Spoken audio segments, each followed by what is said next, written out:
हरे कृष्णा। तो सभी भक्तों का हार्दिक स्वागत है। तो हम लोगों ने पढ़ा किस प्रकार ब्रह्मा जी पहले बछड़ों को और फिर ग्वाल बालों को छुड़ा लेते हैं, और कृष्ण क्या करते हैं, अपने आप को ठीक उसी रूप में, जिस रूप में सारे ग्वाल बाल थे, जिस रूप में सारे बछड़े थे, उसी रूप में अपने आप को विस्तार करते हैं। जितनी गणता थी, जितने नंबर थे, एग्जैक्ट काउंट में भगवान अपने आप विस्तार करते हैं, और 1 वर्ष तक उसी प्रकार चलते रहता है। और इस 1 वर्ष में जितनी भी गोप माताएं हैं, गोपियां हैं, सबका अपने पुत्र के प्रति स्नेह बढ़ जाता है, और ये दिन प्रतिदिन स्नेह बढ़ता है। हमने पढ़ा किस प्रकार वो लोग अपने बच्चों को देख रेख करती हैं, कैसे उनके बच्चों की सेवा करती है। फिर हमने बछड़े, जो गौ माता थी, वो किस प्रकार अपने बछड़ों को और अधिक स्नेह करने लगी, चाटती थी उनको, उन पूरे बदन को, उनके पूरे शरीर को, अपने बछड़ों को, पूरे शरीर को चाटती थी। यहाँ तक कि उनके और भी बछड़े हो गए थे, और जो छोटे बछड़े थे वो बड़े हो गए, फिर भी उनके प्रति, जो बड़े हो गए थे बछड़े, उनके प्रति अधिक प्रेम था उनसे। और हमने एक लीला पढ़ा किस प्रकार वो लोग गोवर्धन के ऊपर में, वो लोग घास चर रही थी और बछड़े नीचे की तरफ घास चर रहे थे, किस प्रकार वो लोग पूरे पहाड़ से नीचे दौड़ते दौड़ते अपने बछड़ों के पास आए और उनको दूध पिलाया। ना प्रेम! क्यों? क्योंकि ये सारे विस्तार जो थे बछड़ों के और जो ग्वाल बाल थे, ये सब वास्तव में कृष्ण ही थे, इसलिए उनका प्रेम और बढ़ता गया। बलराम जी ये देख के आश्चर्यचकित हो गए, सोचने लगे ये कोई माया माया का प्रभाव है क्या, या कोई राक्षस है आया है क्या। बोला नहीं, मुझे तो कोई, मैं तो माया से प्रभावित नहीं हो सकता, मोहित नहीं हो सकता। मुझे मोहित करने का क्षमता केवल एक कृष्ण में ही है। तो हम जानते हैं कि बलराम जी जो हमारे जो गुरु हैं, गुरु बलराम के प्रतिनिधि हैं, आदि गुरु। बलराम जी आदि गुरु हैं, तो गुरु परंपरा बलराम जी से आती है। तो गुरु को कोई मोहित नहीं कर सकता है, कृष्ण के अलावा माया गुरु को स्पर्श भी नहीं कर सकती। तो किस प्रकार गुरु भी पूर्ण है, क्योंकि वो बलराम जी के विस्तार हैं, बलराम जी से ही आते हैं। तो यहां तक हमने पढ़ा। और फिर बलराम जी ने कृष्ण से पूछा, और कृष्ण ने पूरी क्या एग्जैक्टली घटना हुई, उन्होंने बलराम जी को बताया। तो यहां तक हमने पढ़ा। आज हम लोग 40 नंबर श्लोक से आगे इसका पाठ करेंगे। ओम अज्ञानतिमिरान्धस्य ज्ञानंजनाशलाकया चक्षुरुन्मीलितं येन तस्मै श्री गुरुवे नमः। नमो विष्णुपादाय कृष्णप्रेष्ठाय भूतले श्रीमते भक्ति वेदांत स्वामिनिति नामिने। नमस्ते सरस्वती देवे गौरवाणी प्रचारिणे निर्विशेष शून्यादि पाश्चात्य देशतारिणे। हे कृष्ण करुणा सिंधु दीन बंधु जगतपति गोपेश गोपिका कांत राधा कांत नमस्तुते। तप्त कांचन गौरांगी राधे वृंदावनेश्वरी वृषभानुसुते देवी परमामी हरि प्रिय। वाञ्छाकल्पतरुभ्यश्च कृपा सिन्धुभ्येव च पतितानां पावनेभ्यो वैष्णवेभ्यो नमो नमः। जय श्री कृष्ण चैतन्य प्रभु नित्यानंद श्री अद्वैत गदाधर शिवासादि गौर भक्तवृंदा। हरे कृष्णा कृष्णा कृष्णा हरे हरे, हरे राम राम राम हरे हरे। श्री मंगलाचरण की जय। ओम नमो भगवते वासुदेवाय। ओम नमो भगवते वासुदेवाय। ओम नमो भगवते वासुदेवाय। श्रीमद् भागवतम दशम स्कंद अध्याय 13 श्लोक नंबर 40।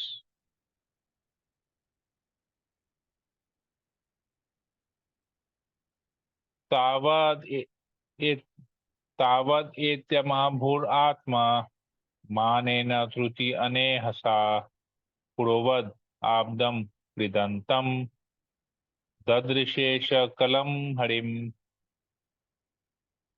अनुवाद। जब ब्रह्मा एक क्षण के बाद अपनी गणना के अनुसार वहां लौटे तो उन्होंने देखा कि यद्यपि मनुष्य मनुष्य की माप के अनुसार पूरा 1 वर्ष बीत चुका है, तो भी कृष्ण उतने समय बाद भी उसी तरह अपने अंश रूप बालकों तथा बच्चों के साथ खेलने में व्यस्त हैं।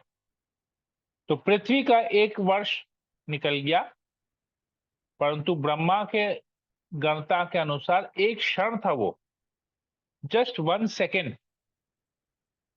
और पृथ्वी का 1 वर्ष। तो सोचिए ब्रह्मा जी की आयु कितनी होगी। ब्रह्मा जी का 1 सेकेंड पृथ्वी के 1 वर्ष के समान है। तो ब्रह्मा जी आए और देखा, अरे सब कुछ ऐसे ही का ऐसे ही है, इतने समय बाद भी उसी तरह सारे बालक है, सारे बछड़े भी वही है, और कृष्ण वैसे ही खेल रहे, वैसे ही लीला कर रहे। वही वही सीन ब्रह्मा जी ने देखा, सिर्फ एग्जैक्टली वही सेम सीन कि कृष्ण सारे ग्वाल बाल के साथ यमुना के तट पे बैठे हुए हैं। जिस प्रकार एक कमल का फूल लगता है देखने में, कमल कोश, और उसके चारों तरफ कमल की पंखुड़ियां, पत्ते, उसी प्रकार कृष्ण बीच में बैठे हुए हैं।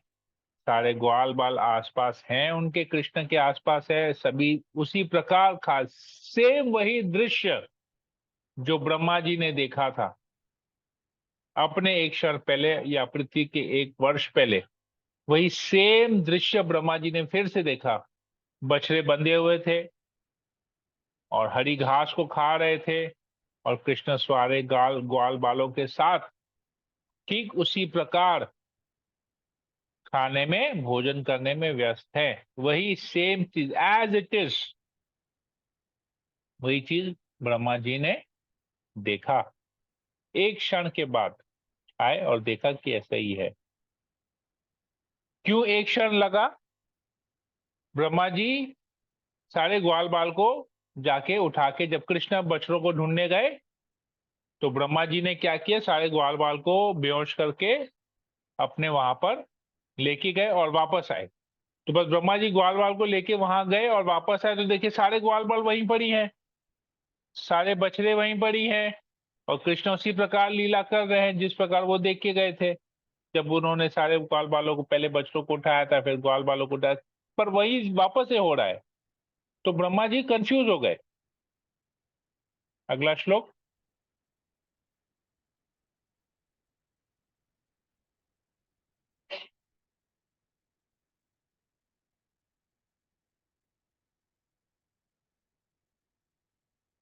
यावन्तो गोकुले बाला स वत्स सर्व एव हि मायाशये शयान में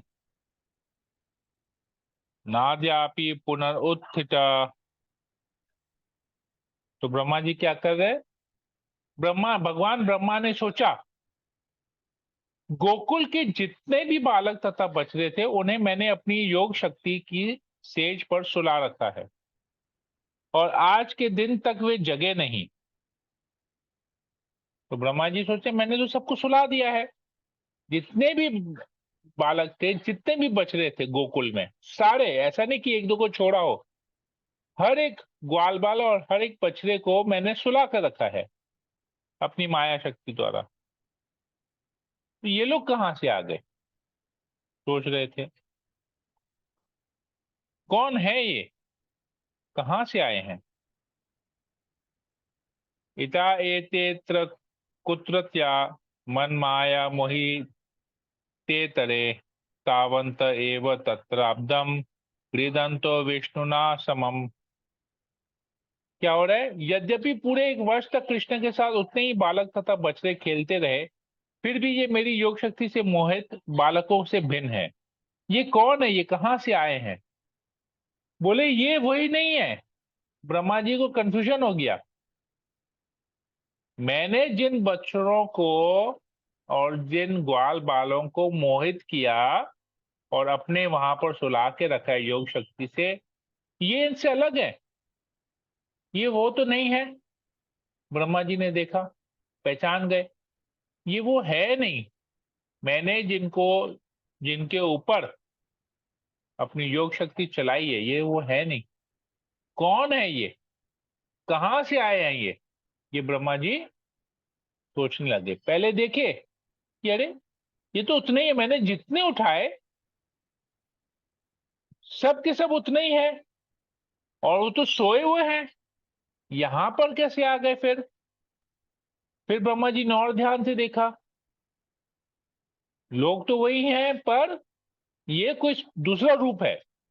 ये वो बालक नहीं है, ये वो बछड़े नहीं है। हालांकि दिखने में उनके जैसे ही हैं, परंतु ये वो है नहीं। मैंने जिनको चुराया है वो तो सोए हुए पड़े हैं। अगला श्लोक। तो ब्रह्मा जी इस प्रकार सोचने लगे, कंफ्यूजन देखने लगे क्या हो रहा है। अगला श्लोक। एवमेतेषु भेदेषु चिरं ध्यात्वा स आत्मभू सत्याके कतरे नेति ज्ञातुम नेष्टि कथंचना। इस तरह दीर्घ काल तक विचार करते करते भगवान ब्रह्मा ने उन दो प्रकार के बालकों में अंतर जानने का प्रयास किया जो एक दूसरे से पृथक रह रहे थे। वे यह जानने का प्रयास करते रहे कि कौन असली है और कौन नकली है, किंतु वे कुछ भी न समझ पाए। तो सोचने लगे। ब्रह्मा जी कैसे सोचे?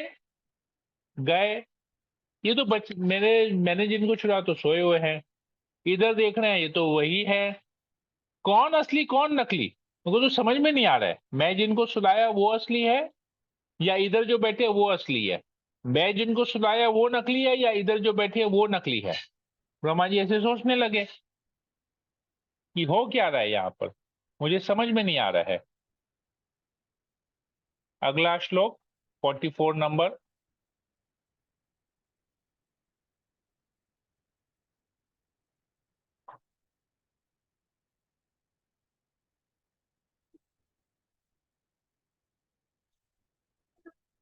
एवं सम्मोहयान विष्णु विमोहन विश्वमोहनम स्वयं मया याजोपि स्वयं एव विमोहिता।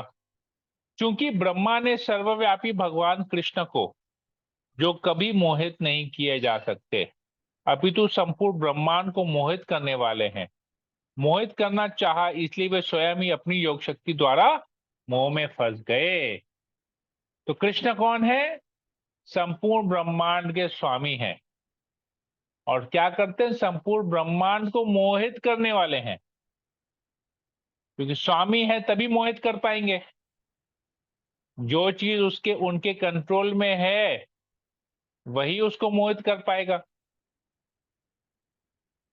कंट्रोल करना मतलब क्या? जैसे चाहिए वैसे करा सकता है। आज अगर हमारे वश में कुछ है तो हम उसको जैसे चाहिए करवा सकते हैं, परंतु अगर वो हमारे वश में नहीं है, वो हमारे कंट्रोल में नहीं है, तो क्या हम उससे कुछ करवा सकेंगे? नहीं करवा सकेंगे। तो कृष्ण क्योंकि सर्वव्यापी हैं, संपूर्ण ब्रह्मांड के स्वामी हैं, परम पुरुषोत्तम भगवान है, तो वो ब्रह्मा को मोहित कर पाए। ब्रह्मा ने सोचा मैं उसको मोहित करूंगा, मैं कृष्ण को मोहित करूंगा, परंतु वो स्वयं ब्रह्मा जी कृष्ण द्वारा मोहित हो गए। वही योग शक्ति जिससे वो कृष्ण को मोहित करना चाहते थे, वही योग शक्ति से अभी उसी योग शक्ति के मोह में ब्रह्मा जी स्वयं फंस चुके हैं। ये बहुत बड़ी शिक्षा है हमारे लिए। हम भी कभी कभी अपने जीवन में छुप छुपा के कुछ ऐसा कार्य करते हैं जो हमारे भक्तिमय जीवन के विपरीत हो, तो हम भी कभी कभी कुछ ऐसा कार्य करते हैं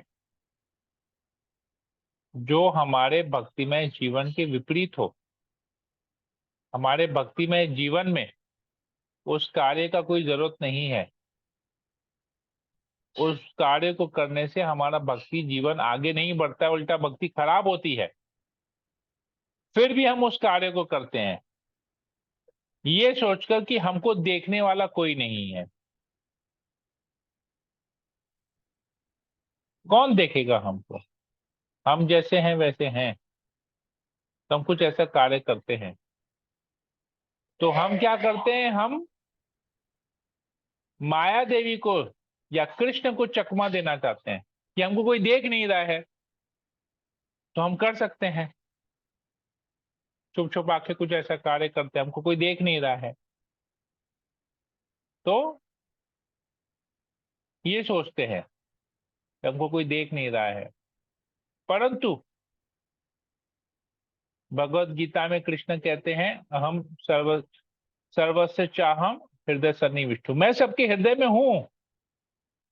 मैं सब कुछ देख रहा हूं, मैं साक्षी हूं। मैं परमात्मा के रूप में हर एक के हृदय में हूं और मैं देख रहा हूं। आई एम द विटनेस, मैं साक्षी हूं कि जीव क्या कर रहा है।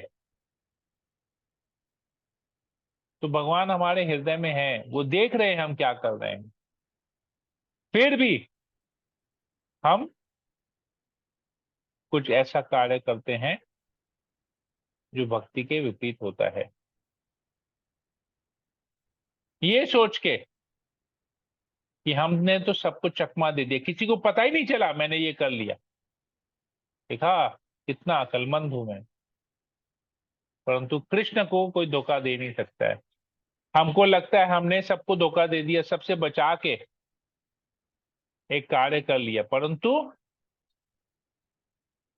हम नहीं बचा सके। हम माया के वश में आ गए और हमने वो गलत कार्य किया जो हमारे भक्तिमय जीवन के लिए सही नहीं है। हमने वो कार्य किया, तो हमने दूसरे को मोहित करना चाहा, किसी को पता नहीं चलेगा। माया देवी को मोहित करना चाहा कि किसी को पता नहीं चले, और हम स्वयं माया देवी के प्रभाव में आके उस कार्य को किया। ये शिक्षा हमको यहां से मिलती है। अगला श्लोक 45 नंबर।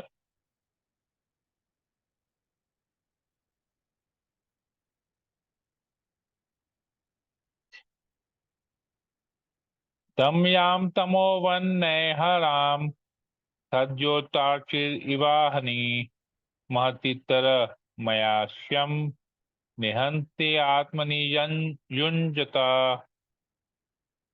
जिस तरह अंधेरी रात में बर्फ का अंधेरा तथा दिन के समय जुगनू के प्रकाश का कोई महत्व नहीं होता, उसी तरह निकृष्ट व्यक्ति की योग शक्ति महान शक्तिशाली व्यक्ति के विरुद्ध प्रयोग किए जाने पर कुछ भी नहीं कर पाती। उल्टे उस निकृष्ट व्यक्ति की शक्ति कम हो जाती है। तो यहाँ पर उपमा उदाहरण दिया गया है, एनालॉजी दिया गया है। जैसे अंधेरी रात में बर्फ क्या होता है, बर्फ के ऊपर जब सूरज की रोशनी पड़ती है या दिन का उजाला पड़ता है तो बर्फ दिखता है, परंतु अंधेरी रात में बर्फ भी अंधकार में रहता है, नहीं दिखता है बर्फ। जिस प्रकार जुगनू जुगनू जो चमकती है वो अंधेरे में चमकती है। जुगनू में रोशनी होती है, अंधेरे में चमकती है, लेकिन अगर वही सूर्य में हो तो जुगनू नहीं दिखेगा, पता ही नहीं चलेगा कि ये जुगनू है। तो जिस प्रकार रात में बर्फ नहीं दिखता है, दिन में जुगनू नहीं दिखता है, उसी तरह कोई निकृष्ट व्यक्ति की जो शक्ति है वो किसी महान शक्तिशाली व्यक्ति के विरुद्ध प्रयोग नहीं किया जा सकता। तो ब्रह्मा जी तो केवल इस ब्रह्मांड के हैं। ऐसे असंख्य ब्रह्मांड हैं और ऐसे असंख्य ब्रह्मांड को भगवान चला रहे हैं। तो भगवान कितने उत्कृष्ट हैं, कितने महान हैं, कितने शक्तिशाली हैं, ये ब्रह्मा जी को नहीं पता चल रहा। तो वही ब्रह्मा जी जो कृष्ण पर अपनी योग शक्ति चलाना चाहते थे, अभी वो योग शक्ति बैकफायर कर रहा है, उल्टा काम कर रहा है। ब्रह्मा जी उस योग शक्ति से मोहित हो जा रहे हैं, उस योग शक्ति के वश में आ जा रहे हैं। ब्रह्मा जी योग शक्ति द्वारा वो खुद प्रभावित, मोहित हो जा रहे हैं। अगला श्लोक।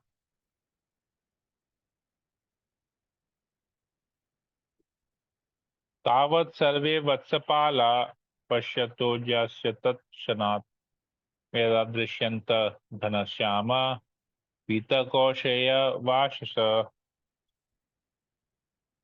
जब ब्रह्मा देख रहे थे तो तुरंत ही सारे बछड़े तथा उन्हें चढ़ाने वाले बालक नीले बादलों के रंग वाले स्वरूप में पीले रेशमी वस्त्र पहने हुए प्रकट होने लगे। तो आप फोटो में देख सकते हैं, ये डिस्क्रिप्शन है। जो ब्रह्मा जी यहाँ पर देख रहे हैं वो फोटोग्राफ में भी है। सारे बालक कैसे लगने लगे? नीले बादलों के रंग में और पीले रेशमी वस्त्र पहने हुए प्रकट होने लगे। तो हर एक बालक और हर एक बछड़ा, तो सारे बछड़े तथा उन्हें चढ़ाने वाले, तो जितने भी बछड़े थे और जितने भी ग्वाल बाल थे, सब लोग किस रूप में प्रकट होने लगे? नीले बादलों के रंग वाले स्वरूप में और पीले रेशमी वस्त्र पहने हुए प्रकट होने लगे। जब ये प्रकट होने लगे तो ब्रह्मा जी ने क्या देखा, उनका रूप कैसा था? अगले 2 श्लोक में उनका वर्णन आता है।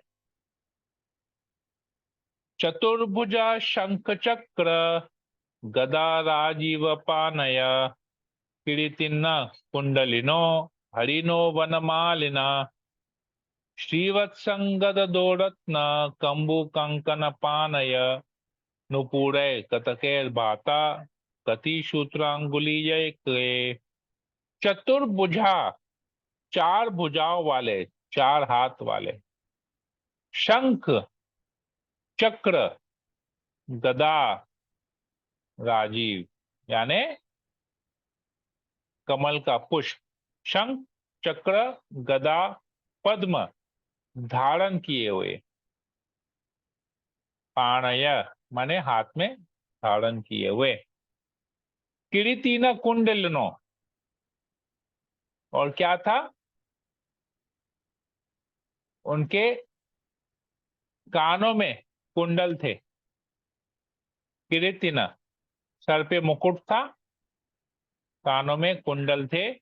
हरिनो वन मालिना, उनके गले में जंगली फूलों की, वन मालिना जंगली फूलों का हार था। श्रीवत्स गंध श्रीवत्स अंगद 2 रत्न, तो उनके वक्ष स्थल में श्रीवत्स का चिन्ह था। दाहिनी ओर के ऊपरी भाग में लक्ष्मी का चिन्ह था वक्ष स्थल में।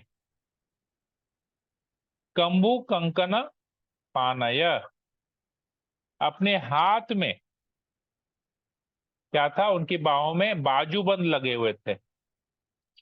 शंख जैसी 3 रेखाएं थी अंकित, गलों में कौस्तुभमणि थी, कलाइयों में कंगन पहने थे।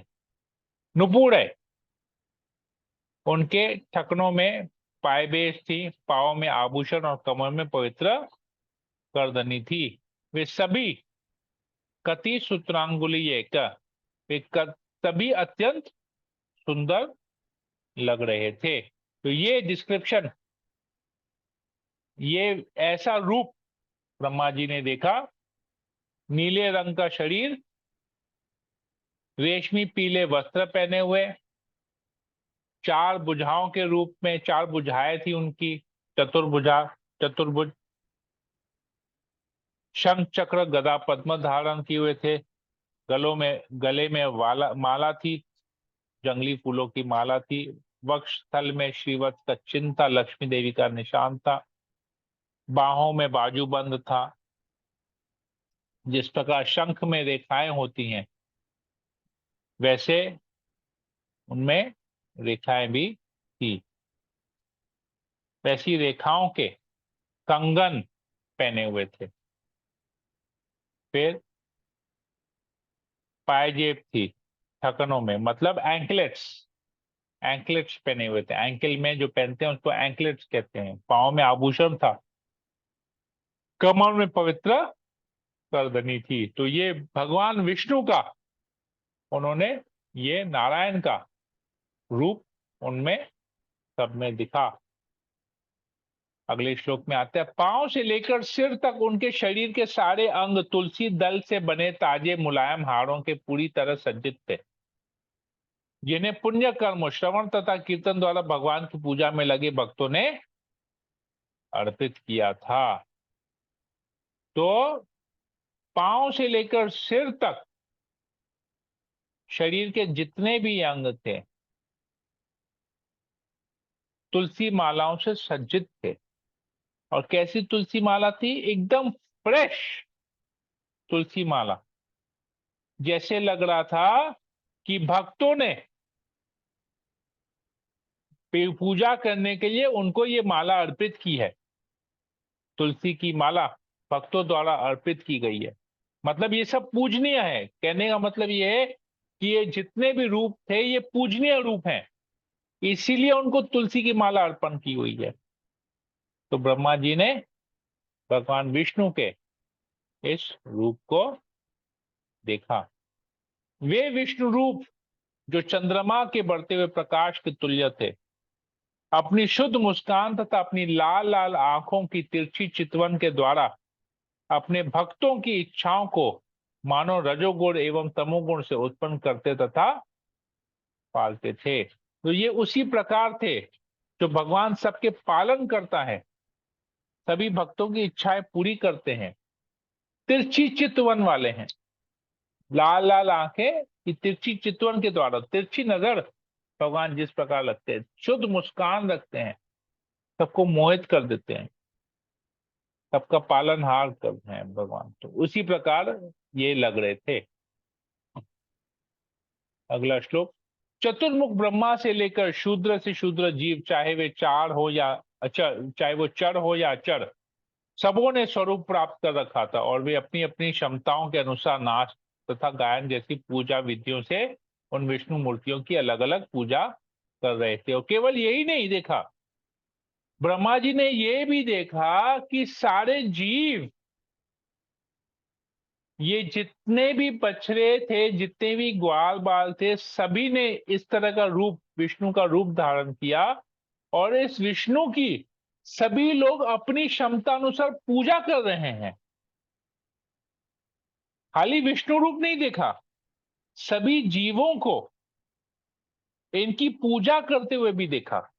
ब्रह्मा जी ने अपनी अपनी क्षमता अनुसार जितने भी मूर्तिमान स्वरूप थे यहाँ पर, जितने भी ग्वाल बाल और बछड़ों से ये सब विष्णु रूप आए, सभी की असंख्य कोटि जीव इनकी पूजा कर रहे थे अपने क्षमता अनुसार। अगला श्लोक, वे सारी विष्णु मूर्तियां अरिमा इत्यादि सिद्धियों, अजा इत्यादि योग सिद्धियों तथा महत तत्व आदि सृष्टि से के 24 तत्वों से घिरी हुई थी। तो ये सारे विष्णु रूप 24 तत्वों से भी घिरे हुए थे, जिस प्रकार ब्रह्मांड 24 तत्वों से घिरा रहता है, सारे इनसे घिरे हुए थे।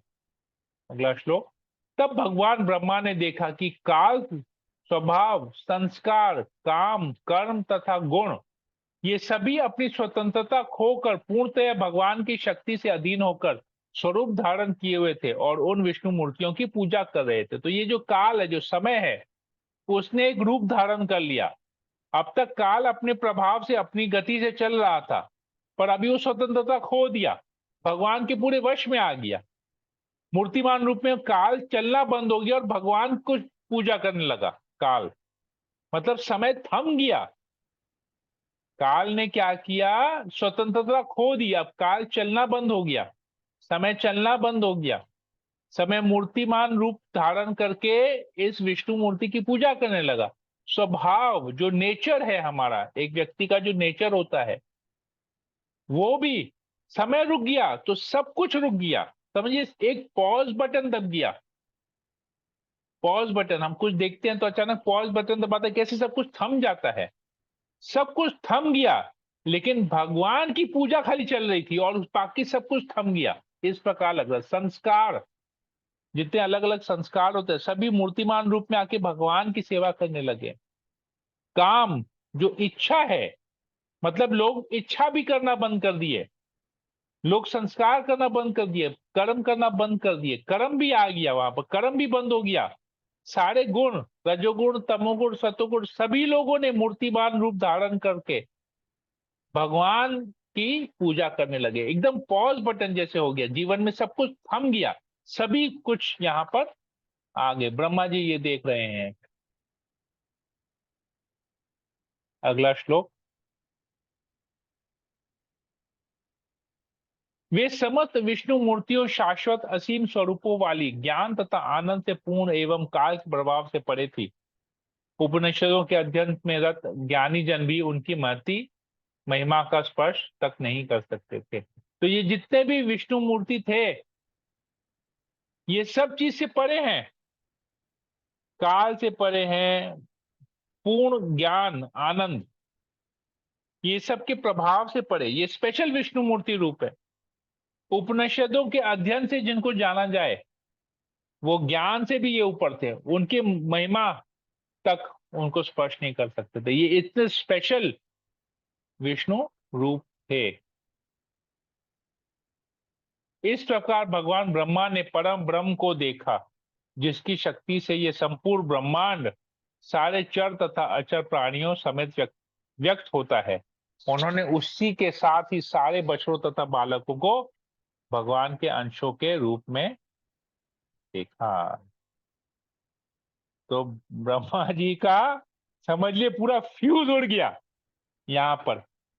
ऐसा उन्होंने ऐसा दृश्य एक देखा, पूरा फ्यूज उड़ गया कि हाय, ये क्या हो गया। पर ब्रह्म का मुझे दर्शन हो गया।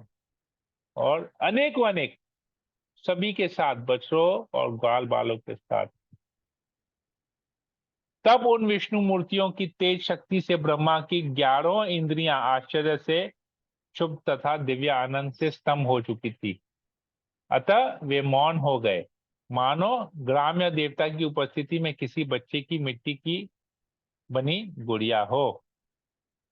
तो ब्रह्मा जी का ऐसा अवस्था हो गया, जैसे लगता हो एक देवता के सामने एक मिट्टी का बना हुआ गुड़िया। मतलब कोई तुलना ही नहीं है। ब्रह्मा जी की ऐसी अवस्था हो गई।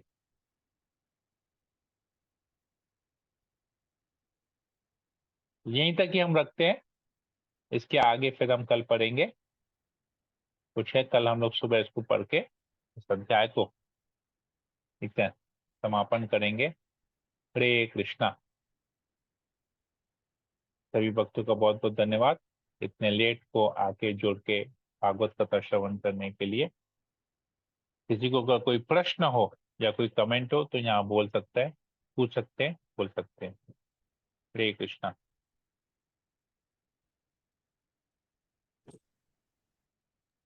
हरे कृष्णा प्रभु जी, दंडवत प्रणाम।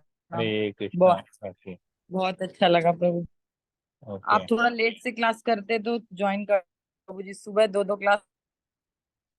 नहीं, संभव नहीं, क्योंकि मुझे बहुत सारा सेवाएं हैं अभी। लेट का बाद में देखेंगे, एक बार कार्तिक निकल जाए तो देखते हैं कैसे करना है। ठीक है, है प्रभु जी। रिकॉर्डिंग देख सकते हैं बाद में, तो क्या है हाँ वो जी, थोड़ा रिकॉर्डिंग सा रिकॉर्डिंग देखते हैं प्रभु जी। चलो ठीक है, ओके। पर लाइव में जो मजा है वो रिकॉर्डिंग में वो मजा नहीं है, पता है। वही वही वही प्रभु जी सही बोले। ओके, ठीक ये है, कोई ब्रह्मा जी दिक्कत नहीं। का प्रभु जी। ठीक है, हरे कृष्णा। ओके, और किसी को कुछ पूछना है? भावना, निकिता माता जी, जीतू, क्या होता, और कोई ज्वाइन ही नहीं किया आज। सब लोग सुबह तो बोले हाँ हाँ करेंगे, रात को कोई ज्वाइन नहीं किया। ठीक है, और किसी को कुछ पूछना है या कुछ बोलना है?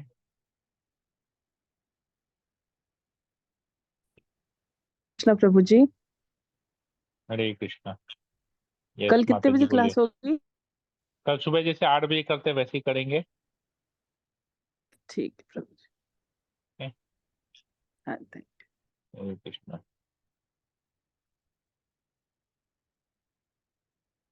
और किसी को कुछ पूछना है, कुछ बोलना है? Geetu, you want to say something? भजन करना था क्या?